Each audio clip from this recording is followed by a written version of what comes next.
morning.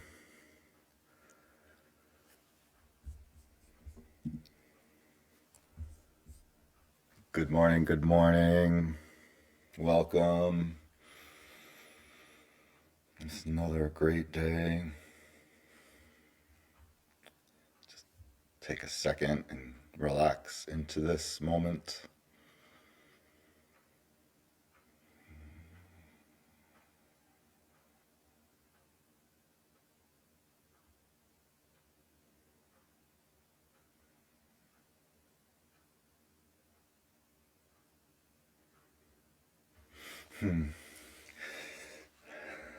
Zen means meditation. It really started with this great master Bodhidharma who brought Buddhism from India to China on its way west. Was that east? I don't know, whatever. And Bodhidharma was famous. He sat and stared at the wall for 7 years and didn't move. And this is how we Zen people have come to such huge egos of look at how awesome I am raising the Bodhi mind. it's it's excuse me. And here I am saying, ooh, and so is many others, as I've read to you, Maizumi and ordinary mind is Buddha mind, but ordinary mind is not what we think. Anyway, so Bodhidharma couldn't find a successor, and then this guy showed up. This guy named Huike showed up at his door after getting a vision by a light, and then he was sick the next day and went to see his teacher, and his teacher said, "You should go see this guy, Bodhidharma." So receiving this instruction, he went to Sholan Monastery on Mount Song. It was the 9th day in the 12th month of the year 528. So it was December 9th. The great master Bodhidharma would not allow him to enter the room, and so the master stood outside the window. That night it snowed hard, but he remained standing in the snow, waiting for dawn. Deepening snow buried him to the waist, and the cold pierced his bones. His falling tears froze drop by drop, making him even colder.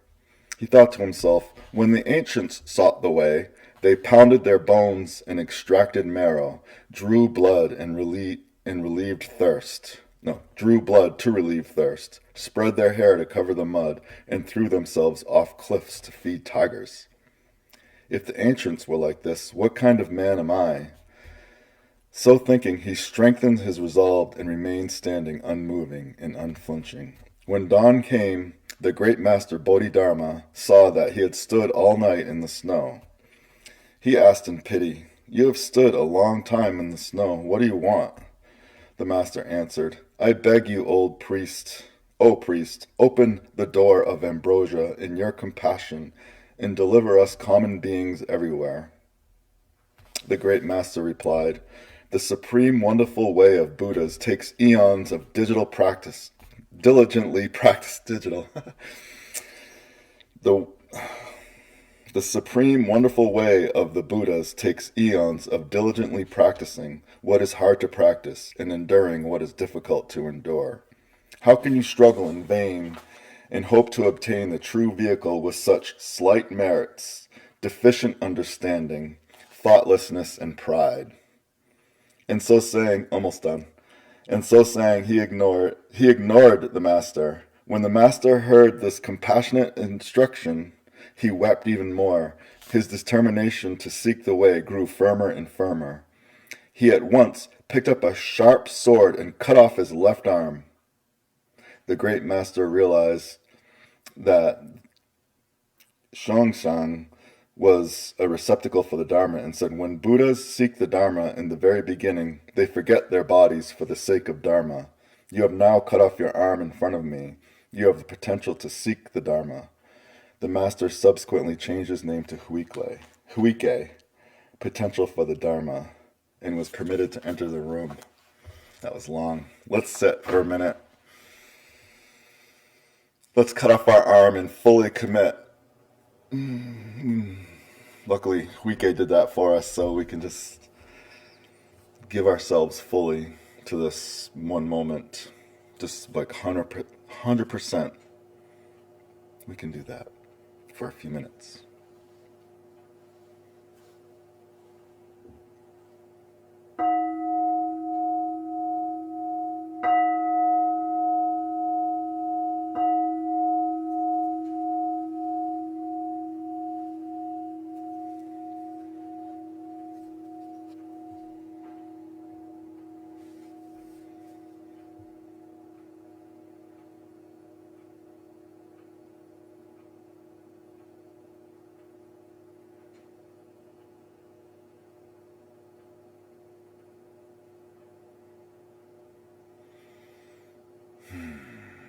Just get in your body. Feel the weight on your seat.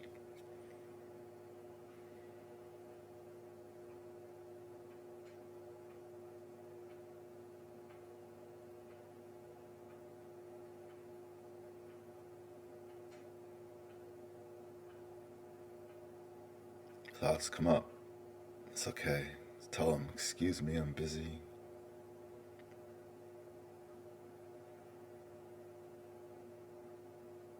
Cut them off.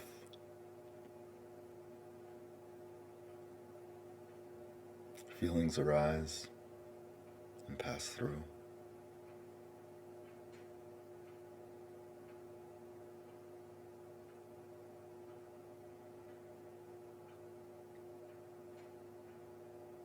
It's more like cutting off our attachment to it.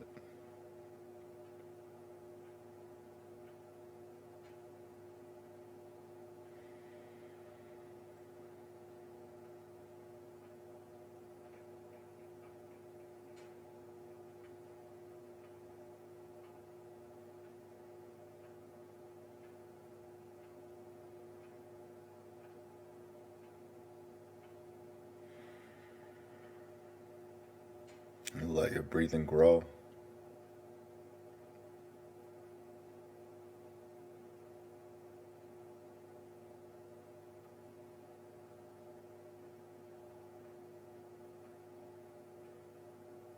Nothing to do right here.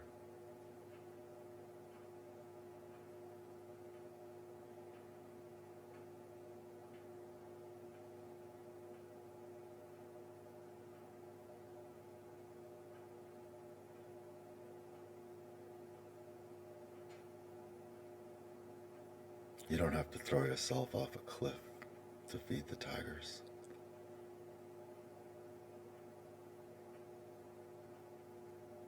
But you do.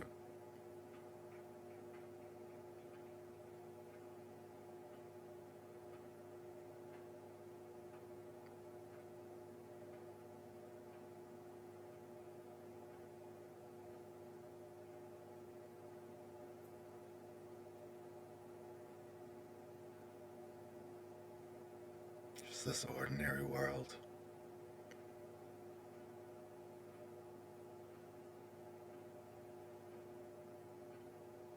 Clear and bright.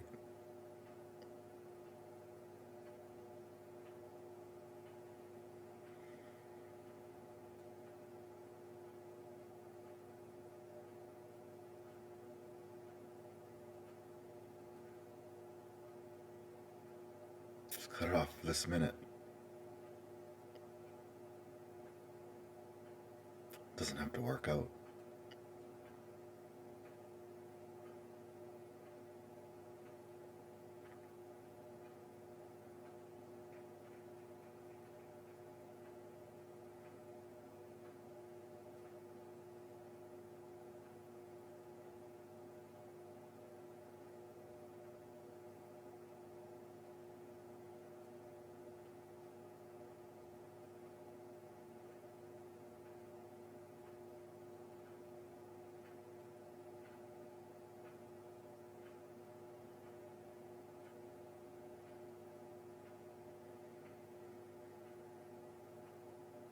Enter this space Stay here for the day.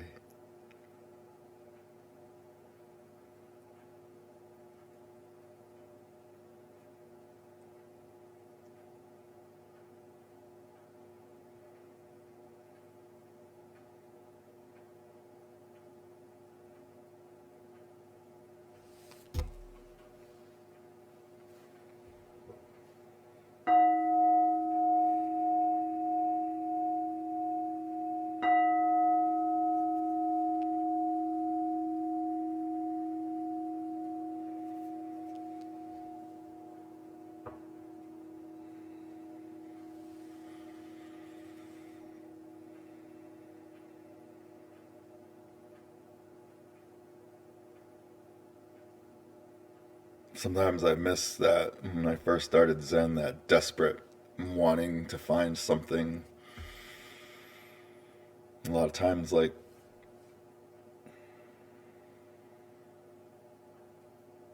it's funny. Well, it's just a different stage, it's like different thing.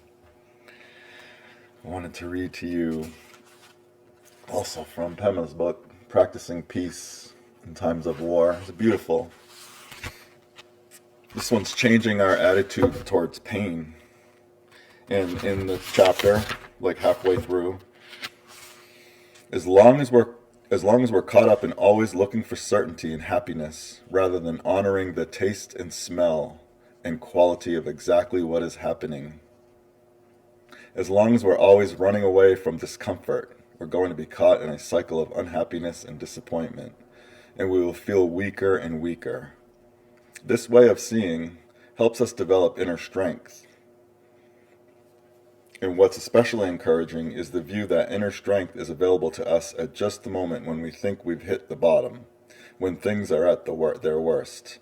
Instead of asking ourselves, how can I find security and happiness, we could ask ourselves, can I touch the center of my pain?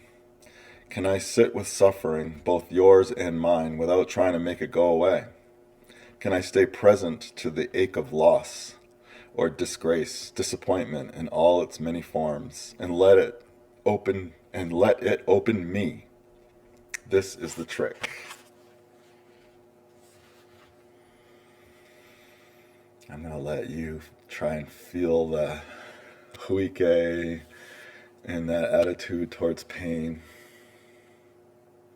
I hope everybody has a beautiful day, and we'll see you tomorrow. Peace. Oh, is there somebody watching? Hello. 2 people. Hi there. Thanks for watching. Have a good day.